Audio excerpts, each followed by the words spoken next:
जय श्री कृष्णा। आइए सुनते हैं बुधवार के दिन भगवान बुद्ध देव की यह कथा। समतापुर नगर में मधुसूदन नामक एक व्यक्ति रहता था। वह बहुत धनवान था। मधुसूदन का विवाह बलरामपुर नगर की सुंदर लड़की संगीता से हुआ था। एक बार मधुसूदन अपनी पत्नी को लेने बुधवार के दिन बलरामपुर गया।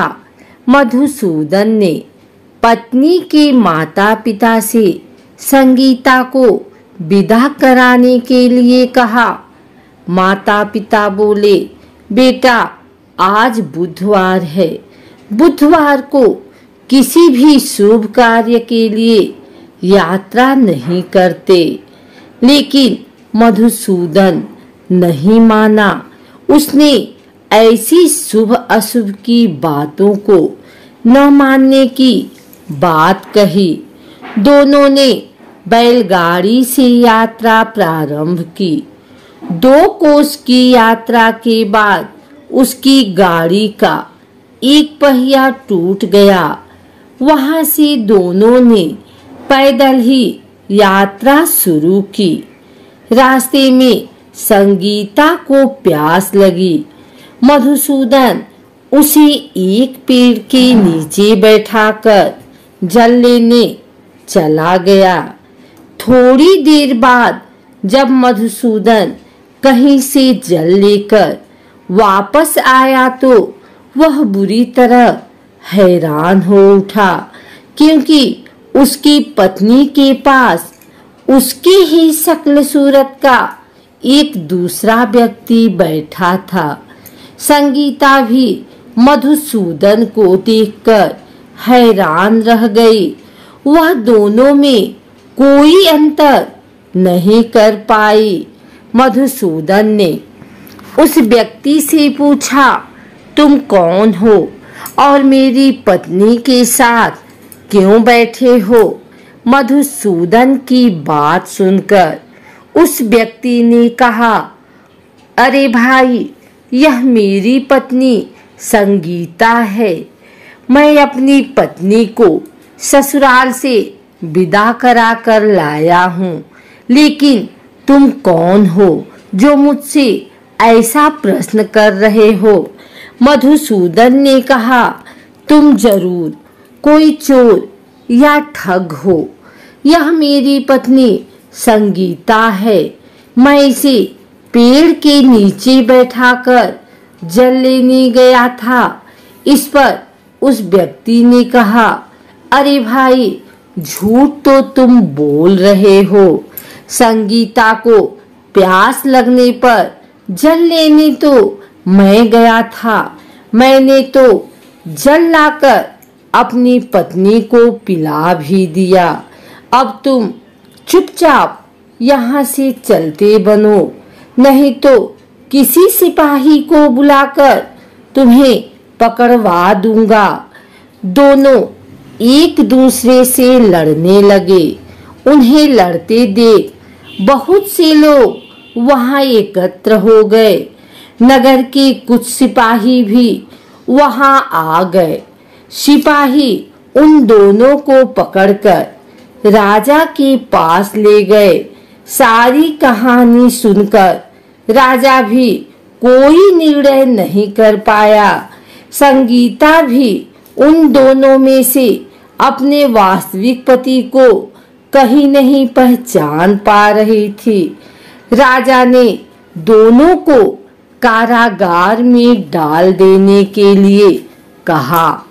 राजा के फैसले पर असली मधुसूदन भयभीत हो उठा।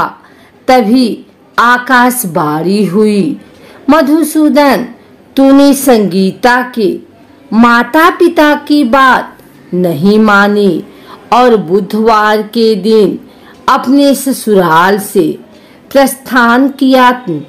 यह सब भगवान बुद्ध देव के प्रकोप से हो रहा है।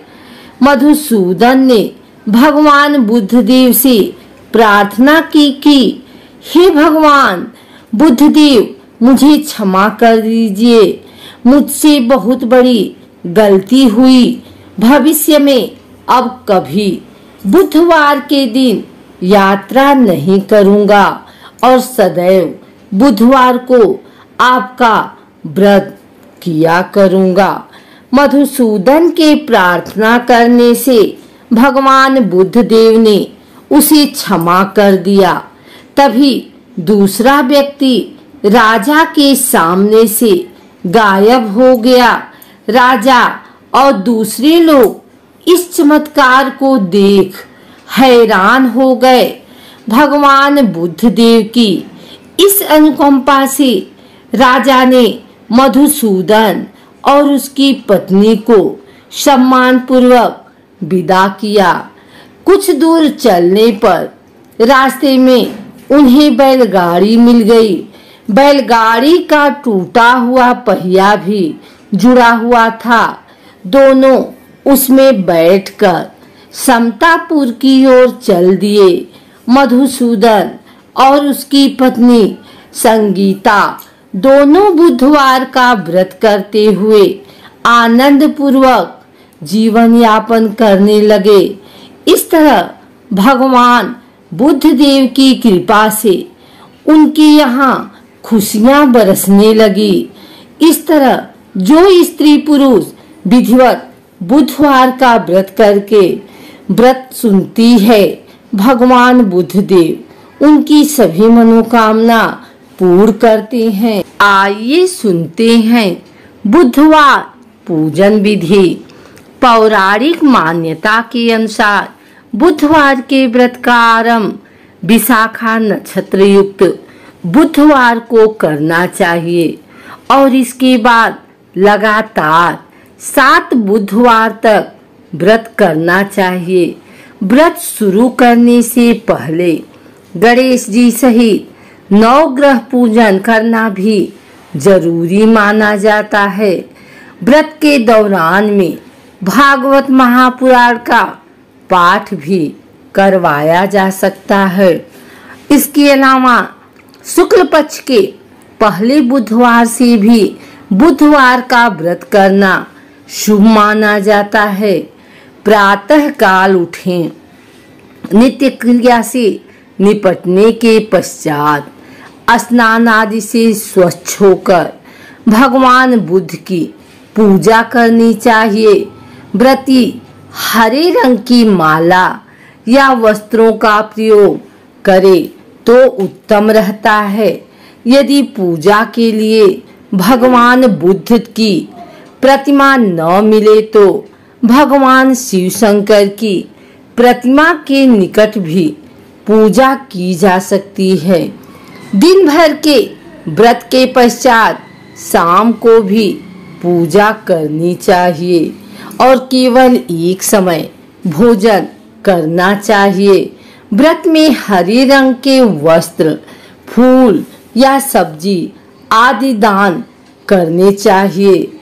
इस दिन एक समय दही, मूंग दाल का हलवा या फिर हरी वस्तु से बनी चीजों का सेवन करना चाहिए।